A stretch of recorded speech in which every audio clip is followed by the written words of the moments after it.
DFS community. Welcome into the Week 8 edition of one of the most accurate DFS shows in the industry. This is episode number 88 of the Adjusted Line Play Report, where we take a deep dive into the play in the trenches to determine game script and player outcomes. This show is presented by Zilla Fantasy Elite. I am your host, Todd Hoffman. You can find myself over on Twitter at Todzilla1337. And you can find Zilla Fantasy Elite over on Twitter at Zilla Fantasy. All right, folks, we got Buymageddon going on here. So we got a 10-game main slate. No games overseas, which is nice for a change.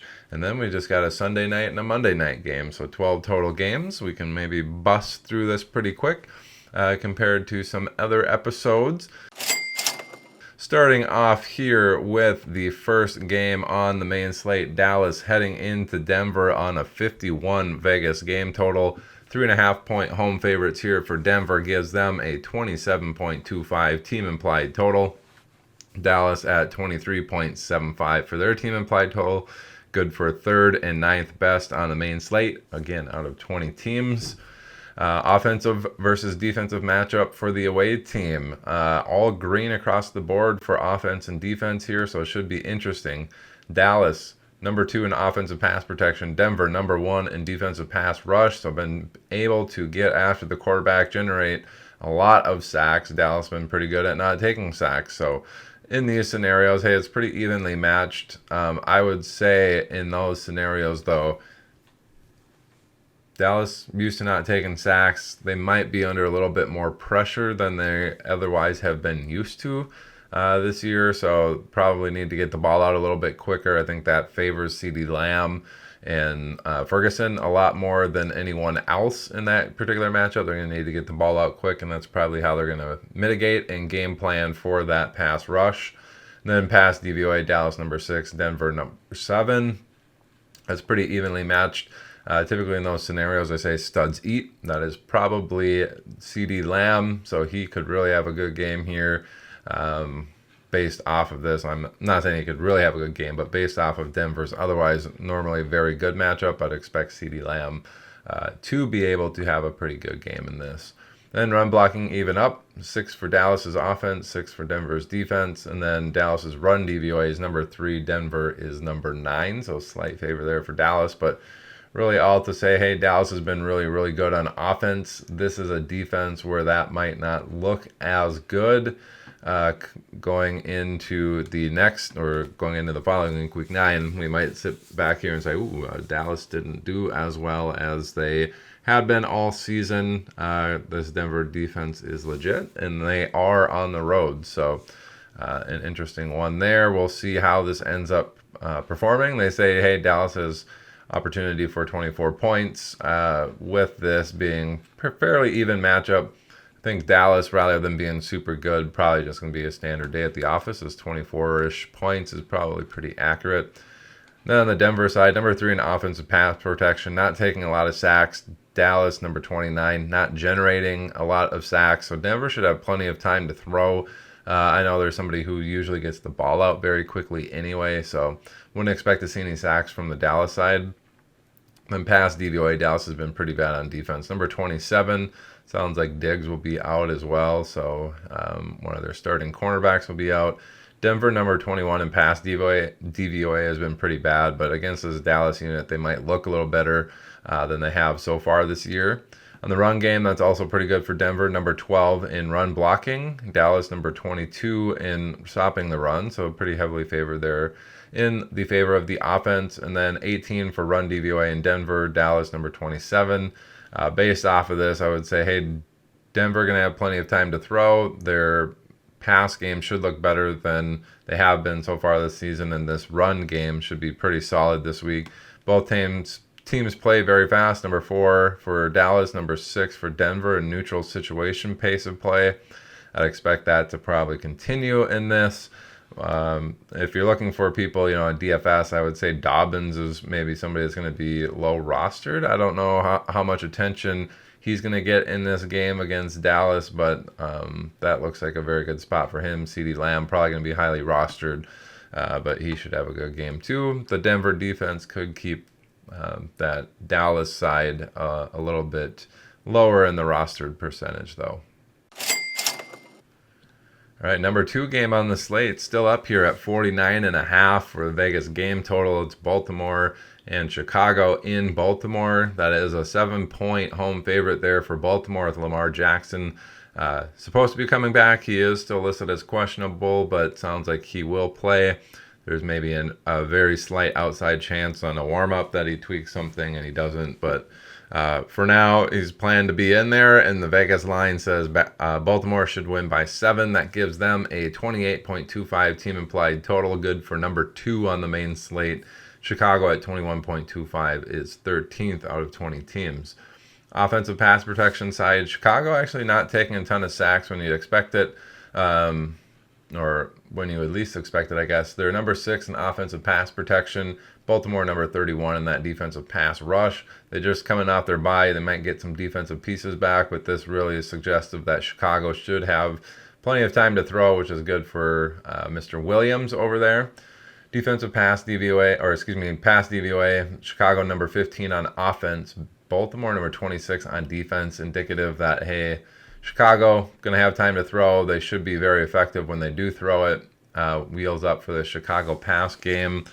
I'd be interested in Dunze potentially, especially if Chicago's going to be down. I think he could have a pretty good matchup or a pretty good game here against Baltimore. The run game for Chicago also looks very good. Number 3 in run blocking, Baltimore 29th. Run DVOA, Chicago 12th, Baltimore 26th, also heavily in the favor of Chicago. This is suggestive to me that Chicago should be pretty good on offense here in this matchup. This 21.25 team implied total seems pretty low for this sort of matchup against this sort of defense. I don't know what defensive pieces Baltimore's getting back after their bye, but Chicago should perform pretty well against Baltimore this week. Baltimore side, number 29 in offensive pass protection, been taking a lot of sacks. That was also down there when Lamar was playing, so it's not a Lamar not playing issue. Chicago's been pretty good, 13th in defensive pass rush, a little bit above average there in generating sacks. Pass DVOA for Chicago 20th, Baltimore 14th. Slight favor there for Baltimore. Just might need to get the ball out a little bit quicker. Going to favor somebody like Zay Jones in that scenario, and potentially the tight ends. As far as I can tell, Isaiah Likely is more the deeper route tight end than Mark Andrews, so this would maybe favor Mark Andrews as well in a game like this. Run stopping, Chicago has been very bad. Number 27 in stopping the run. Baltimore has been bad in running the ball themselves at number 26, so not getting across the line of scrimmage, so a lot of times getting hit behind or at the line of scrimmage on their rush attempts. And then run DVOA, Chicago 19, Baltimore 19. Usually when it's even up like that, I say, hey, studs eat. Derrick Henry, probably one of those types of guys, so needing to get the ball out quicker, but should be fairly effective passing it. And then the run game should look a lot better this week than most weeks in Baltimore. So looks like their offense will be all right as well. Baltimore does play pretty slow, 28th in offensive neutral situation pace of play, but that could be different with Lamar. Chicago at number 14. A couple offenses that's at best or average in their pace of play, but Chicago looks like they should be able to score some points. Baltimore does look like they're going to be better than they otherwise have been on offense this week. Should be interesting. This 49.5 Vegas game total is pretty high. I don't know if Baltimore can get this high. They're certainly capable under Lamar, but I do think Chicago does get over this 21.25 pretty easy. I would say Chicago getting 24 or 27 points is well within range for Chicago, and then Baltimore, whether or not they can get up that high remains to be seen. I don't like this Vegas line. I think Chicago, based off of what I see here, can at least cover this Vegas line, if not outright win this game. I'm not going to do the upset alert, but this one's probably going to be a lot closer than what Vegas is assuming with Mr. Lamar Jackson coming back. All right, number 3 game on the main slate is a 48 Vegas game total, so that's still pretty healthy there for the third one on the main slate. We have Tennessee heading into Indianapolis in a dome. It's a 14.5 Vegas line for Indianapolis, favored at home. That gives them a 31.25 team implied total, best on the main slate. Tennessee at 16.75 is 19th. I'm pretty sure that's probably tied for worst on the main slate out of the 20 teams. Tennessee offensive pass protection, number 30. Been really bad in that regard. Pass DVOA dead last at number 32. Really atrocious offense starting with Cam Ward there. Indianapolis not particularly great at getting sacks. They're number 24. They might have a little bit, more time to throw than they're used to here in Tennessee, which could be good. But pass DVOA tells a different story. Indianapolis number 11 in pass DVOA. Tennessee 32. Even when they do pass, it looks like it's not going to be very effective. Indy's defense almost top 10 in that regard. The run game does look a little bit better for Tennessee. They're number 14 in run blocking. Indy 14 as well in stopping the run. So standard day at the office there for the run blocking units. And then run DVOA, pretty poor for Tennessee, 26. Indianapolis 17. A little bit closer of a gap than that pass game, but that's probably going to be the unit that looks a little bit better than one or the other this week is that run game from Tennessee. Not really anybody you can consider starting here outside of maybe Cam Ward or Pollard's probably not even an option anymore with Spears back. But yeah, just a bad team. 16.75 team implied total. You're going to want to avoid them in most of your lineups. Indianapolis, number 1 in offensive pass protection. Tennessee, number 18 in pass rush. Huge favor here for Indianapolis. Below average pass rush here for Tennessee means Indianapolis should have time to throw. Pass DVOA for Tennessee is number 25 in the red. Indianapolis, number 1 in their pass DVOA. Been really, really humming. Very big favor here for Indianapolis's pass offense. Daniel Jones should thrive in this. Could be really interesting with these deep threats when there's a lot of time to throw like this. Indianapolis, really good pass protection. Tennessee, a little bit below average there in the pass rush. I would expect Indianapolis to have a lot of time.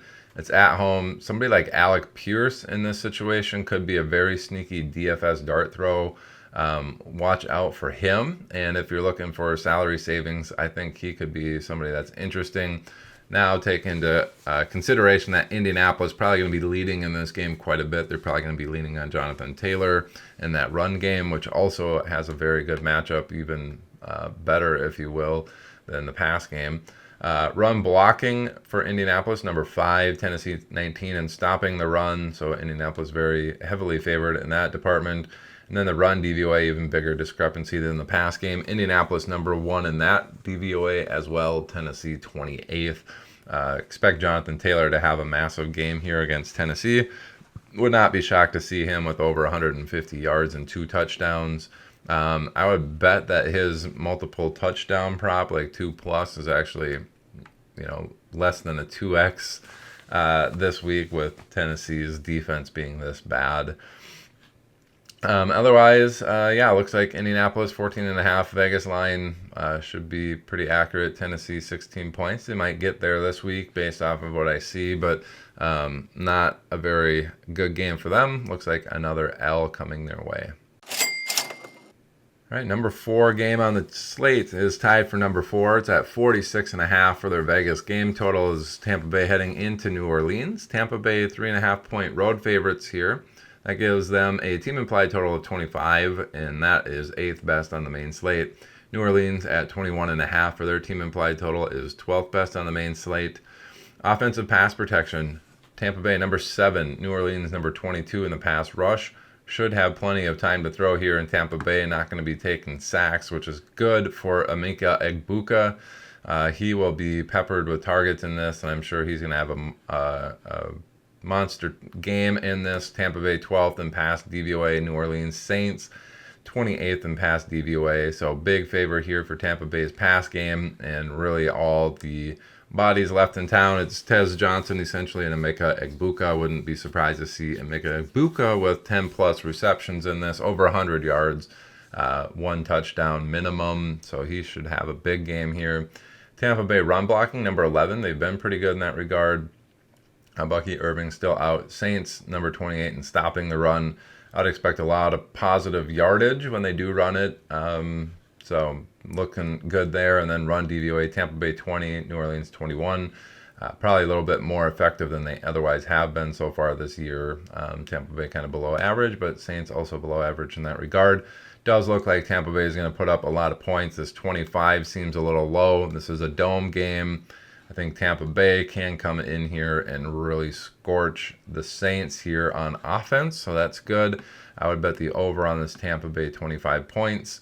Now on the Saints side, we're number 17 in offensive pass protection. Tampa Bay number 5 actually in the adjusted sack rate there, so that's pretty good. They've been getting after the quarterback and getting sacks. Pass DVOA though, Tampa Bay number 19, New Orleans 24. It's a little bit more even there, despite not having as much time as maybe they would hope. It does look like the pass game could be a little bit better than usual, and Tampa Bay is kind of a pass funnel defense anyway because that run game is so good. Number 2 in stopping the run for Tampa Bay, Saints 23rd in run blocking. And then run DVOA, Tampa Bay number 7, New Orleans 27. Doesn't look like that run game is going to get off the ground. No pun intended there. Doesn't look like it's going to be very good in the run game. Probably going to have to focus on that pass game, especially it looks like Tampa Bay is going to be putting up a lot of points. I would not be shocked to see the Saints pass game actually somewhat thrive. I would say Olave and Shaheed may have some pretty solid weeks this week. In this game environment, so they could be interesting bringbacks in any sort of DFS, and they probably should be in your starting lineups and season long. Saints do also play very fast, number 1 in neutral situation pace of play. Tampa Bay is middle of the pack there, but their offense should be very good this week. All right, the other game tied for 4th on the main slate at 46.5 is Buffalo heading into Carolina. We have Buffalo actually as 7-point road favorites here. That's a 26.75 team implied total for Buffalo, which is 4th best on the main slate. Carolina at 19.75 for their team implied total is 15th best on the main slate. Got Andy Dalton at the helm this week. Buffalo 23rd in offensive pass protection. Carolina 30th in the pass rush. I'd expect Buffalo to be able to handle any pass rush here from Carolina and have plenty of time to throw, or at least a lot more time to throw than they've been used to so far this season. You know, deep threats, I'm not entirely sure who's doing that for Buffalo, but it could be one of those games where we finally see last year's rookie get a little bit more involved. So watch out for that if they got some time to throw. Offensive pass DVOA, number 9, Carolina 23 in pass DVOA. So with time to throw, they should be pretty explosive and pretty well set in their pass environment. So that could be good. We've seen when Dalton Kincaid is in there, he's actually been the one that seems like their primary target here in Buffalo, which, you know, if you're tight end needy, that is a very good thing to have your tight end be considered like the number 1 target. So could be a very good game for Kincaid as well. So watch out for him this week. I think he's certainly startable in DFS lineups. Offensive run blocking, Buffalo is number 1. Carolina have been pretty good in the run game, number 10. And then run DVOA, number 2. Carolina, number 3. Carolina surprisingly good on defense in the run game, so I wouldn't expect James Cook to have a monster game here based off of this. The run blocking is in their favor by 9, which is pretty good, and this run DVOA even up, which we usually say studs eat. James Cook, I don't know if he's quite a stud. He's been really good this year, just a really good football player. I don't know if he's one of those quote-unquote studs that you can count on overcoming a matchup like that, but I think he's good enough that it should be okay for him. Carolina 13th in offensive pass protection. Buffalo number 10 in the defensive pass rush. Pretty even there, nothing to write home about. Andy Dalton maybe gets a little pressure here, but nothing too crazy. Defensive pass DVOA is 21 for Buffalo. Carolina 27th in offensive pass DVOA. Buffalo, not great at number 21. Maybe Carolina finds it a little bit easier to pass against this Buffalo defense, but otherwise it is in the favor of Buffalo's defense. In the run game, Carolina 4th in run blocking. Buffalo number 8 in stopping the run. So these are all kind of bucketed run attempts. So against the defense, anything that they do that stops the person behind the line of scrimmage or at the line of scrimmage counts very good for them. a standard 1 to 4 yard run is nothing crazy. And then that's kind of how they're bucketed here. So Carolina's been very good at gaining positive yardage. Buffalo's actually been, pretty good, top 10 here at getting the running back at or behind the line of scrimmage probably.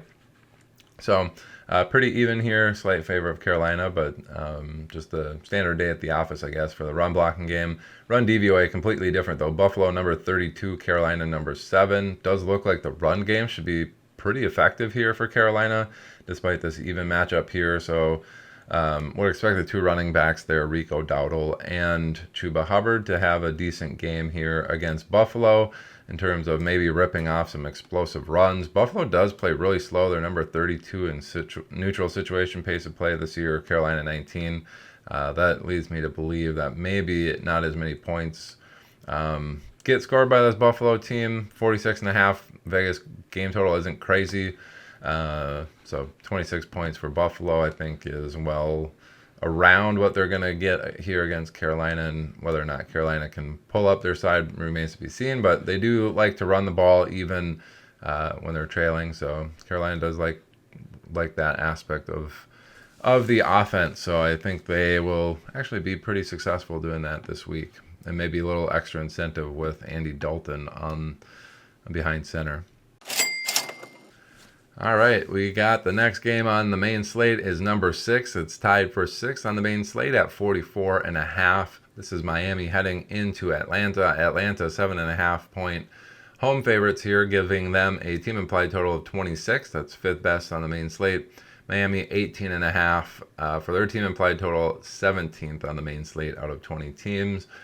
Miami offensive pass protection number 18, a little below average there. Atlanta have been very good in that pass rush this year. Number 4, kind of a surprising defense here, been really lights out in this regard. So would expect them to be able to get after Tua in this game in the Dome. So watch out for that. Tua's going to have to get that ball out quick if they want to be any successful in this game. So a heads up on that. Pass DVOA, Miami 28, Atlanta number 1. Does not look very good for Miami's pass game. Jalen Waddle, probably the only startable asset on the pass game here.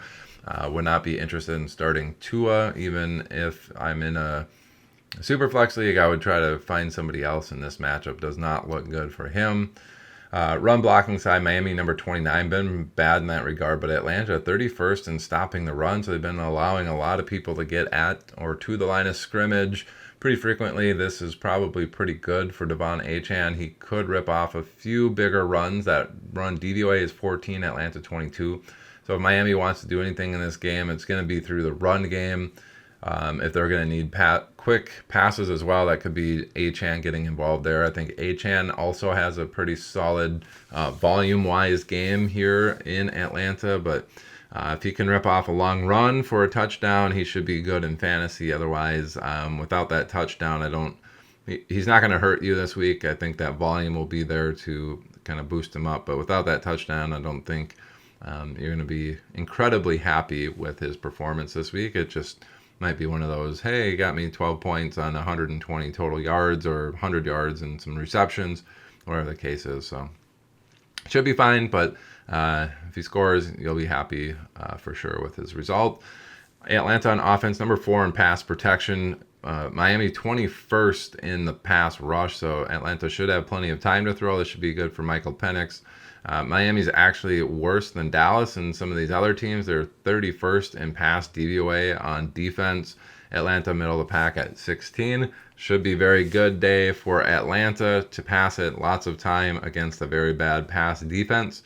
Good for Drake London and company. I wouldn't be shocked to see Darnell Mooney actually with a pretty big game here against Miami if he plays. And then the run side, Miami 20 in stopping the run. Atlanta's not been that great. They're 22nd in run blocking, but the run DVOA, Miami 25th, Atlanta 13th. That is pretty heavily in the favor of Atlanta. So expect the run game to be fine. Expect that pass game to be great in this matchup. Both teams play pretty slow in that regard. Miami, their run game is really what's going to drive any of their offensive potential. This 44.5 Vegas game total is pretty good, I think.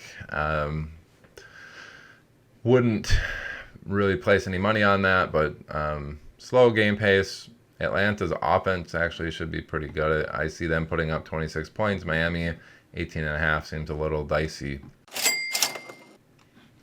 All right, and the other game tied for sixth best on the main slate at 44.5 is the Jets heading into Cincinnati. Cincinnati actually 6.5-point home favorites with Mr. Joe Flacco at the helm.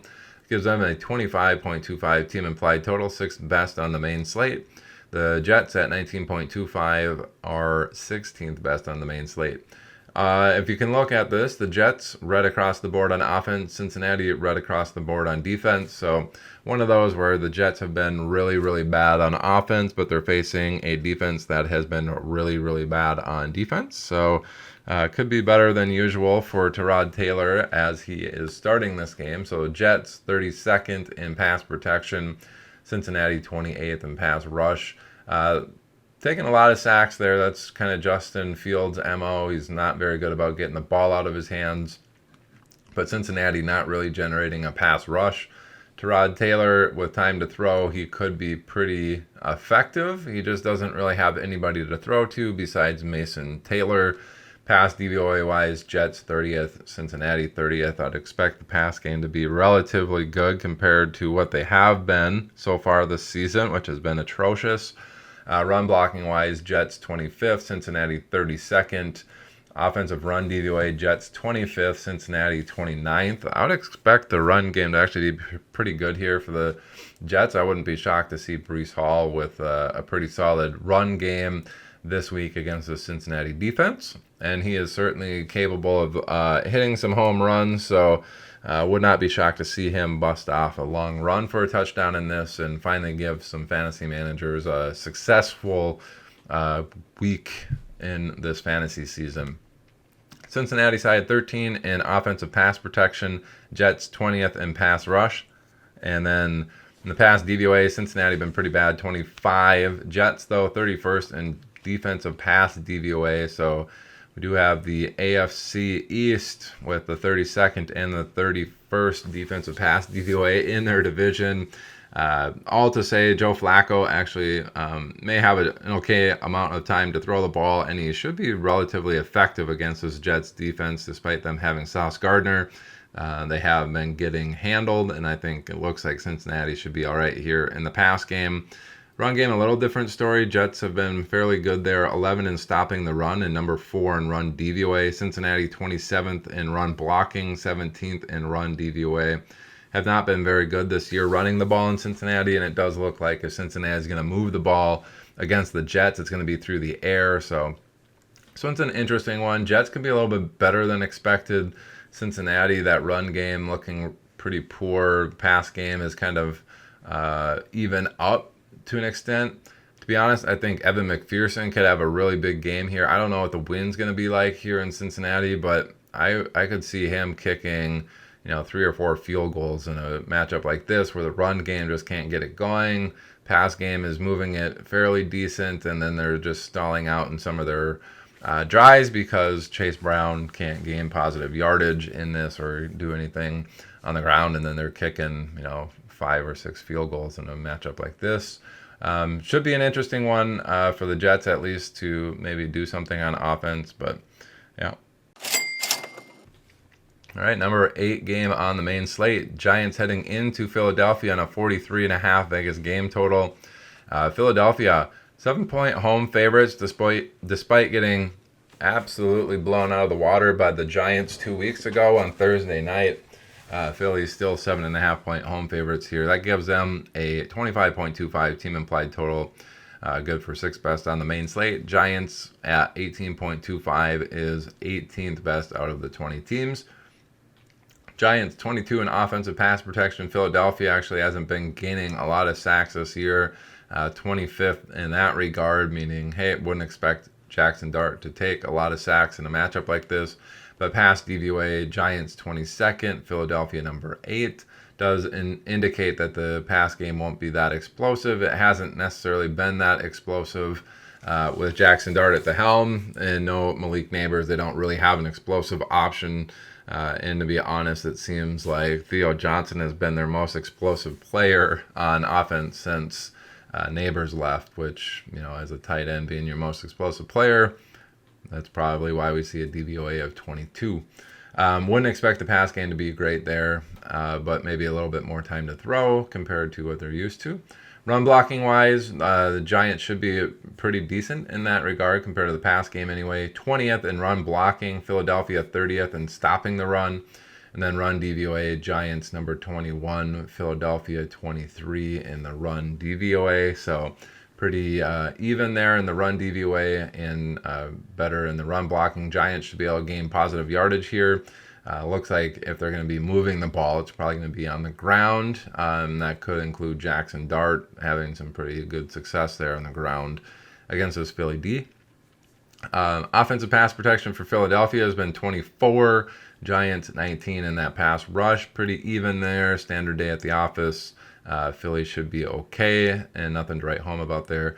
Pass DVOA, though, Giants have been pretty good. Number 10, Philadelphia number 10 in pass DVOA.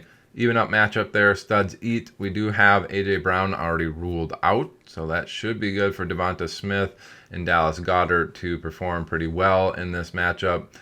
Stop in the run, Giants are 17. Philadelphia, number 32 in run blocking. Getting hit at or behind the line of scrimmage probably more than any other team, which is why this run blocking is at number 32. Fortunately for them, the Giants 31st in run DVOA, Philadelphia 24th. Really all to say, it's probably going to be a volatile game here for Saquon Barkley.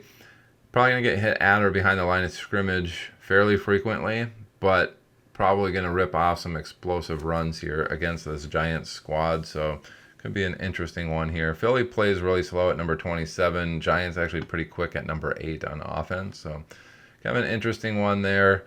Yeah, Vegas game total looks good. Nothing crazy here. I don't think Philly puts up 25 points here, but we'll see. Could be a hard-fought division battle. Should be a good football, and probably not so good for fantasy purposes outside of a few players here named Devonta Smith and Dallas Goedert. All right, number 9 game on the main slate out of the 10 games is San Francisco heading into the Dome of Houston with a 42 Vegas game total. Houston actually favored by 2 points here, gives them a 22-point team implied total, 11th best on the main slate. San Francisco underdogs with 20 for their team implied total, 14th best out of the 20 teams. Pass protection wise, San Francisco number 9 on offense, Houston number 16 on defense. Pretty even here, not taking a ton of sacks here in San Francisco. Houston middle of the pack. Nothing crazy there. Pass DVOA, San Francisco number 11, Houston number 2 in that pass DVOA. Been very effective at stopping that pass. Despite maybe having some time to throw there in San Francisco, wouldn't expect a huge offensive pass performance here against Houston. Now with George Kittle coming back, maybe that changes things a little bit, but Mac Jones still under center, missing some of their offensive weapons in the pass game yet. So Ricky Pearsall out, Brandon Ayuk still out on PUP. So pass game may struggle a little bit. Run game does look to be the better of the two options. San Francisco 18 in run blocking. Houston number 26. Slight favor there for San Francisco. I'd expect them to be able to gain positive yardage when they do run it. And then run DVOA 22 for San Francisco. Houston 18. This probably comes up now with George Kittle there. Sounded like they were absolutely mauling people in the run game with him last week. So that could be how San Francisco ends up moving the ball pretty effectively against Houston, is in that run game. That's certainly the worst of their two phases on defense, so watch out for that. Houston on offense, 20th in pass protection, not very good. San Francisco, though, number 26 in that pass rush, not generating a lot of sacks, and the pass DVOA even up, number 24 on defense, number 23 on offense there for Houston. Nico Collins ruled out. Should be an interesting one here with a little bit more time to throw than Houston's been used to.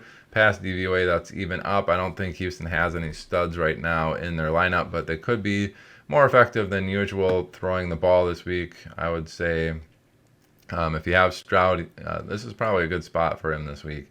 Run blocking, number 21 for Houston. San Francisco, number 15 in stopping the run. Then run DVOA, San Francisco also number 15 there. Houston, though, 29 in run DVOA. I expect San Francisco to be able to stop this run pretty effectively. I know they are out Fred Warner now. That's a big loss for their run game, but Houston just not been good in that regard, and I think San Francisco should hold them there. All the more reason that Stroud probably has a bigger game. It's going to be Stroud and CMC show, it looks like, here in this matchup. Should be an interesting one for some fantasy points on those two guys. All right, and last game on the main slate here, we have Cleveland heading into New England on a 40.5 Vegas game total. Not very good there. New England 7-point home favorites.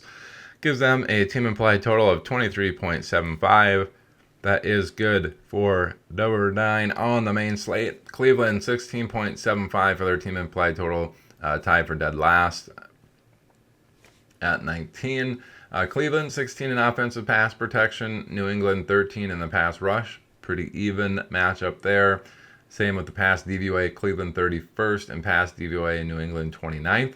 All to say, hey, Cleveland standard day at the office in terms of pass protection, and they're probably going to be a little bit better throwing the ball than they otherwise have been. Problem is they don't really throw the ball anywhere over 10 yards ever. It's like 3/4 of their pass attempts are under 10 yards. So we'll see what happens there. But Harold Fannin really been taking over some of those short throws and been really good there for Cleveland, especially when Njoku's been out. But I think Njoku probably plays this week. I didn't really see any updates there this past couple of days. Run blocking, really bad for Cleveland, 28th and 30th in the run DVOA. New England, number 4 in stopping the run, number 6 in run DVOA. This looks really, really bad for Cleveland's run game. We'll see how Judkins does against New England in this, but this is really, really looking bad there. If they can't run the ball, that's really how Cleveland has been successful this year. It'll be interesting to see what happens, but if they can't run the ball, Judkins kind of getting phased out. This past game has been really poor, and that's the better of the two options. Cleveland may not even make it to that 16 points, but we'll see. Can the rookie over there get the Cleveland Browns on his back and move the ball in the air? That's going to be his role this week, and can't rely on Judkins to be moving the ball for them, I don't think, in this matchup. New England side, 26 in offensive pass protection, surprisingly taking some sacks there for Drake May. Cleveland, pretty good, number 12 in the pass rush.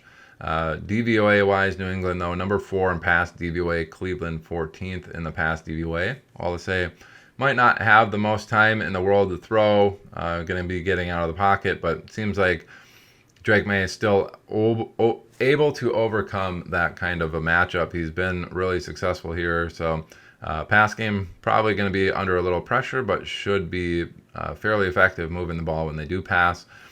Similar to Cleveland's run game, New England's run game hasn't been that good, and Cleveland is very, very good on defense in that regard.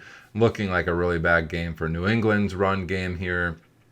17 in run blocking, Cleveland number 1 in run stopping, Cleveland number 1 in run DVOA, New England 31st.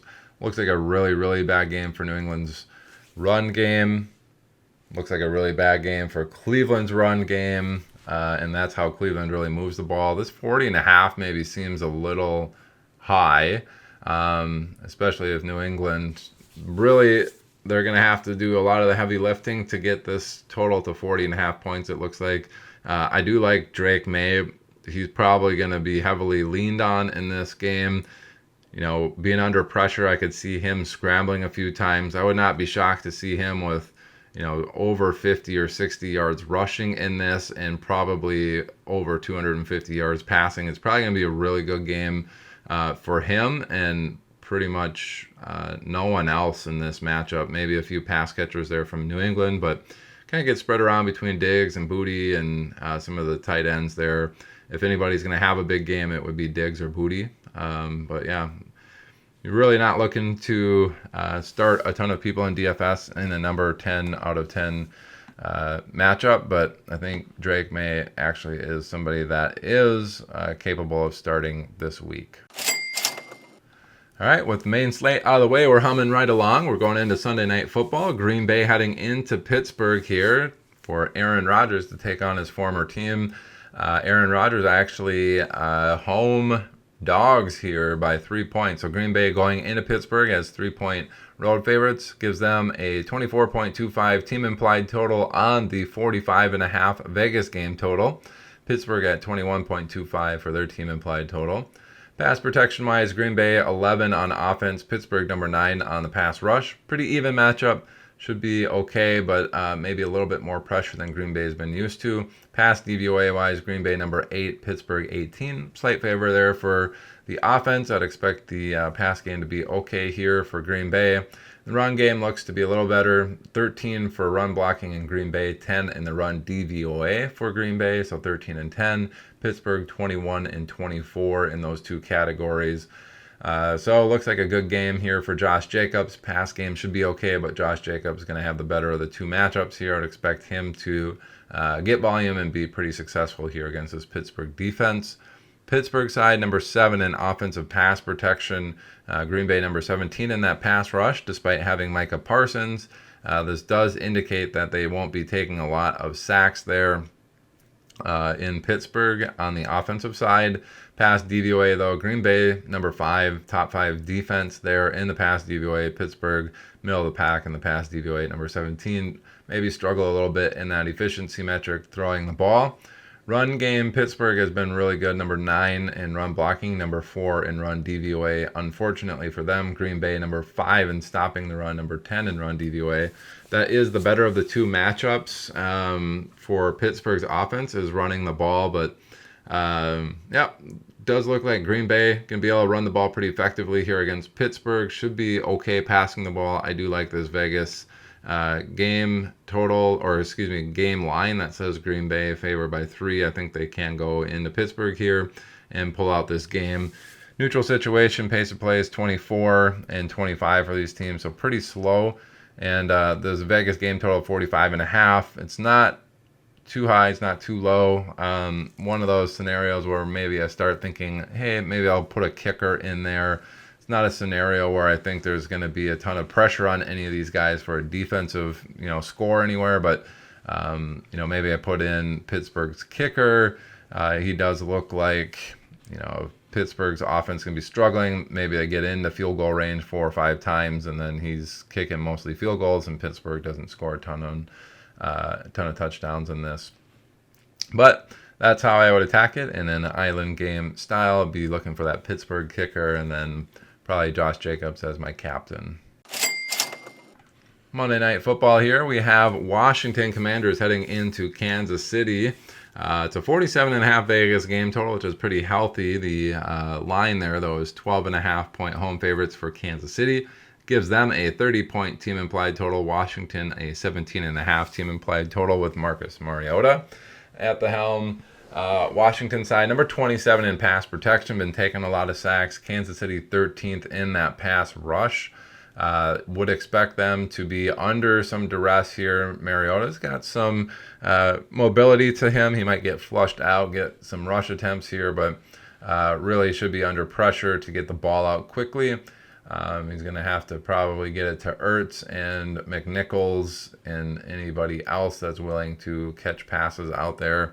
Debo would probably be a pretty good option if he's going to play this week. McLaurin probably not as good of an option if he does play. He's been injured, missing quite a bit of time so far this year.